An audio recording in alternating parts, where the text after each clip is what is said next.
Yes, the night comes alive after listening Bhut FM by Gramin Phone present.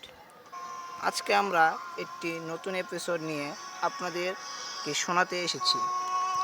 শোনার আগে আমি আপনাদের বলতে যাচ্ছি যে এই ঘটনাটি বাস্তবের সাথে মিল রয়েছে এবং এই ঘটনাটি জ্বলন্ত প্রমাণ আমরা, যা নিজের চোখের সামনেই ঘটেছে। তো আমরা এখন এই ঘটনার দিকে এগাবো, কিন্তু এগোনোর আগে আমি বলে রাখি এই দিনটি ছিল অমাবস্যার রাত এবং বার ছিল রবিবার। তারিখটি ছিল 6 তারিখ নভেম্বর মাস, সাল 2007। তো বন্ধুরা, এখন আমরা ঘটনার দিকে এগোই। এই ঘটনাটি ঘটেছে আমাদের 4 বন্ধুর সামনে। তারা এখন আমাদের সামনে আছে। এরা হলো ইশরাক, আশরাফুল, লিখন এবং রিশা। তো আমরা 4 বন্ধু একদিন এক বন্ধুর বাসায় রাতে একটি দাওয়াত পাই। এই পুরো ঘটনাটি ঘটেছে ভাজাপোড়া নিয়ে। আমরা এই ঘটনার দিকে একটু একটু করে এগোচ্ছি। আমরা সেদিন বন্ধুটির বাসায় যাই। যাওয়ার পরে অনেক আলাপ। এক পর্যায়ে বন্ধুর মা আমাদেরকে কিছু তেলে ভাজা পিঠা খেতে দেয়। আমরা সবাই মিলে পিঠা খেলাম। একটু পর এক বন্ধু বলল, আমরা যে তেলের পিঠা খেলাম, আমাদের তো যেতে অনেক রাত হবে, যদি কোনো সমস্যা হয় তো। আরেক বন্ধু বলল, চুপ, কি আজব কথা বলছিস, আমাদের তো এমনিই প্রতিদিন রাতে বাসায় ফিরতে দেরি হয়। ও বলল, আজকে তো ভাজা জিনিস খেলাম। তো এভাবেই অনেকক্ষণ তর্ক বিতর্ক চলতে রইল। তারপর আমরা রাতে ডিনার করলাম। এরপর একটু রেস্ট এবং আলাপ করলাম। এর মাঝেই এক বন্ধু বলল, ঘড়ির দিকে কি দেখছস? তাকিয়ে দেখি রাত 11:30 বাজে। এর মধ্যেই আবারও সে আগের বিষয় নিয়ে তর্ক শুরু হয়। একজন বলে ভূত আছে, আরেকজন বলে ভূত নেই। এর মাঝেই বলল, আয় আজকে দেখব যে ভূত আছে না নেই। কিন্তু কিছু বন্ধুর এই বিষয়টি নিয়ে নানা রকম মত বিমত ছিল। এরপরেই আমরা বন্ধুর বাসা থেকে বের হই। তখন বাজে রাত 12:17। আগেই একটি কথা বলে নেই, দিনটি ছিল 6 নভেম্বর 2007। এটা আবার আমি বলে দিলাম, যেহেতু আগেও বলেছি। আরেকবার আবার স্মরণ করে দিই আপনাদের, রাতটি কিন্তু ছিল পূর্ণিমা রাত। আকাশটি ছিল, সরি বন্ধুরা, একটু ভুল হলো, রাতটি ছিল অমাবস্যার রাত। আকাশ ছিল পুরো কালো, চাঁদের কোনো অংশ ছিল না। আমরা একটু একটু করে এগোচ্ছি। আমরা প্রায় সবাই একটু ভয়ই পাচ্ছিলাম, কারণ পূর্ণিমার রাত, একটু ভয়ই লাগছিল। আমরা এগোচ্ছি আর এগোচ্ছি। এর মধ্যেই আমরা একটি অনেক পুরনো বিল্ডিংয়ের সামনে আসলাম। আসার পর আমরা আরও ভয় পেয়ে গেলাম, কারণ এই বিল্ডিংয়ের কাহিনী ভয় পাওয়ার কারণ ছিল, এই বিল্ডিংয়ের কাহিনী আমরা সবাই জানতাম। কারণ এই বিল্ডিংয়ে একসাথে 7 জন একসময় ফাঁসি নেয়। সেটি বহু আগেকার ঘটনা। তারপর থেকে সেখানে প্রয়োজন না থাকলে কেউ আসে না। আমরা সবাই বললাম, এখান থেকে তাড়াতাড়ি চল, এখানে আমাদের সবারই ভয় করছে। সবাই এ বিষয়ে মত দিল চলে যাওয়ার পক্ষে। এর মধ্যেই আমরা এখান থেকে চলে যাওয়ার জন্য যথাসম্ভব চেষ্টা করতে লাগলাম। আমাদের এক বন্ধু আশরাফুল খুব ক্লান্ত হয়ে পড়ে। আমরা সবাই অবাক হলাম যে আমরা তো এই রাস্তায় আসিনি, এবং এই বিল্ডিংয়ের সামনে কিভাবে আসলাম। আমরা সেখান থেকে চলে এসে এবং অনেকক্ষণ পর দেখি আবার সেখানেই আমরা চলে এসেছি। সবাই হতভম্ব হয়ে গেল। এর মাঝেই এক বন্ধু বলল, ভিতর থেকে কে ডাকে? তখন আরেক বন্ধু বলল, কি বলছিস, কে আবার ডাকবে? কেউ নেই। কতক্ষণ পর আবারও সেই শব্দই আসলো। সবাই তখন আমরা ভয় পেলাম। এক বন্ধু দেখুন বলল, চল তো গিয়ে দেখি কে ডাকে। সবাই বলল, কি বলস পাগলের মতো? দেখুন বলল, যদি আসস তাহলে আমার সাথে আয়, তা না হলে আমি গেলাম।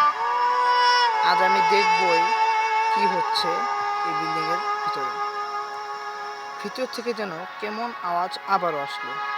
আর কি বলা যায়, অদ্ভুত আওয়াজ।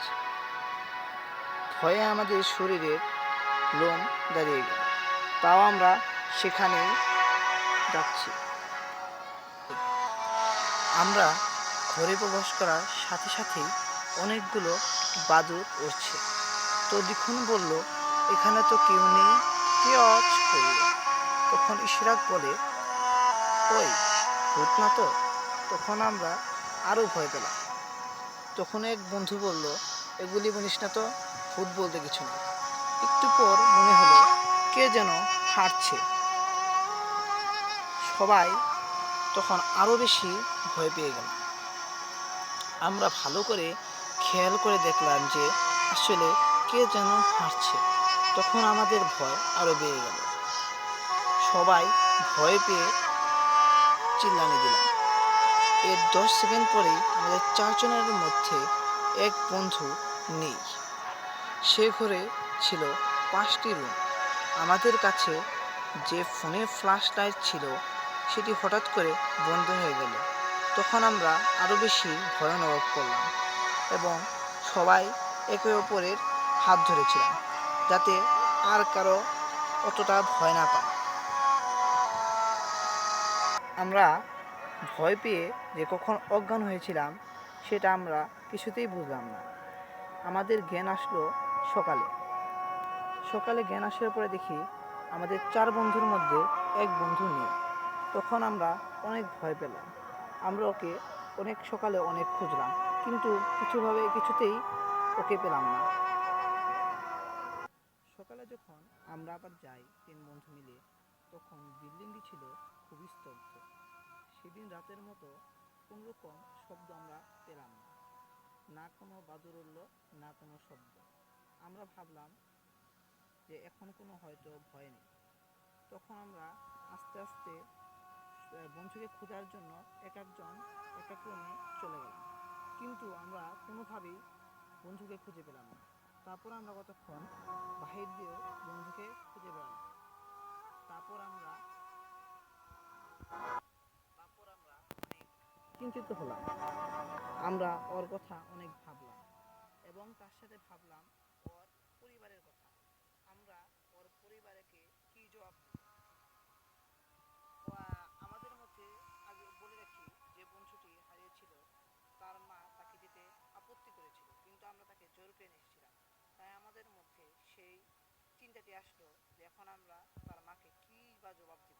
আমরাই তো দায়িত্ব নিয়ে ওকে নিয়ে আসলাম। তারপর আমরা কিছুক্ষণ চিন্তা করলাম যে যদি পাই ওকে নিয়ে যাই। তখন এক বন্ধু বলল যে আরেকটু খুঁজি। অনেকক্ষণ খুঁজলাম, খুঁজতে খুঁজতে দুপুর 2টা বেজে গেল। তো আমাদের অনেক ক্ষুধা লেগেছিল বলে আমরা যার যার মতো সবাই বাসায় চলে আসলাম। দুপুরে সবাই যার যার মতো লাঞ্চ করলাম। তারপরে এক বন্ধু বলল, আজকে আমরা রাতে আবার যাব।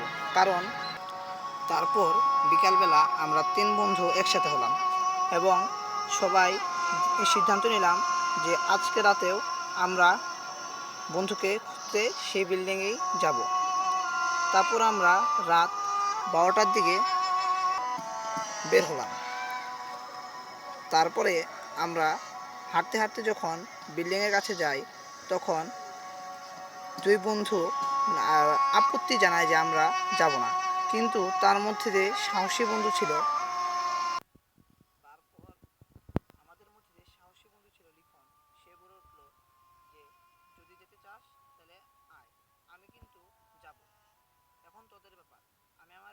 খোঁজার জন্য সর্বোচ্চ চেষ্টা করে যাব। তখন বাকি দুই বন্ধু বলল, আমরাও যাব। বন্ধু আয় একসাথে আজকে ওকে খুঁজবো। আমরা একটু ভয়েই ছিলাম। তারপরে যখন বিল্ডিংয়ের ভিতরে ঢুকলাম, আমাদের সাথে ওই একই কাহিনী আবারও হলো। আবারও কেমন জানি একটু শব্দ হলো। আবারও বাদুড়গুলো উড়ে গেল। তখন আমাদের ভয় আরও বেড়ে যায়, কিন্তু আমরা হাল না ছেড়ে আবারও বন্ধুকে খুঁজতে চলে যাই। বন্ধুকে খোঁজার জন্য আমরা এক একজন এক এক রুমে যাই। তখন হঠাৎ করে আশরাফুল বলে উঠল, ওই এইটা কি রে?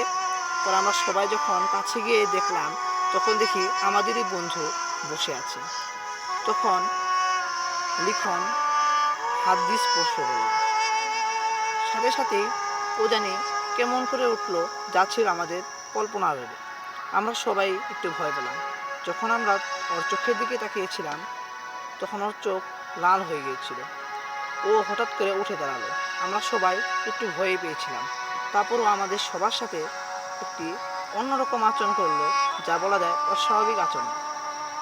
তারপরে হঠাৎ করে আবার অজ্ঞান হয়ে গেল। তারপর আমরা ওকে নিয়ে ওর পরিবারের কাছে জেনে সম্পূর্ণ ঘটনাটি বিস্তারিত খুলে বললাম। তারপর ওর মা বলল যে ওকে নিয়ে দ্রুত ডাক্তারের কাছে যাওয়া উচিত। তারপর আমরা ওকে নিয়ে যথাসম্ভব ডাক্তারের কাছে চলে গেলাম। চলে যাওয়ার পর ডাক্তারকে যখন ডাক্তার যখন ওকে দেখলো, তখন ডাক্তার বলল, ওর সাথে কি কোনো অস্বাভাবিক ঘটনা ঘটেছে? তখন আমরা ডাক্তারকে সম্পূর্ণ ঘটনা বুঝিয়ে দিই। তখন ডাক্তার আমাদের বলে, ও হয়তো কোনো একটি অস্বাভাবিক জিনিস দেখে এমন ভয় পেয়েছে যে ওর মানসিকভাবে এখনও অসুস্থ হয়ে পড়ছে এবং অসুস্থ হতে অনেক টাইম লাগবে। ডাক্তারের মতটি শোনার পরে আমরা সবাই হতভম্বই হয়ে গেলাম। তারপর ওকে নিয়ে আমরা ওদের বাসায় চলে গেলাম। বাসায় যাওয়ার পরে ওকে রেখে আমরা সবাই যার যার নিজের বাসায় চলে গেলাম। তো বন্ধুরা, এই ঘটনাটি ছিল একটি বাস্তব ঘটনা, যা আমরা কোনোদিনও হতে পারবো না। এটি ছিল একটি বিস্ময়কর ঘটনা আমাদের জিন্দির জন্য। তো বন্ধুরা, এই ঘটনা এই পর্যন্তই। সবাইকে আবার পরের ঘটনা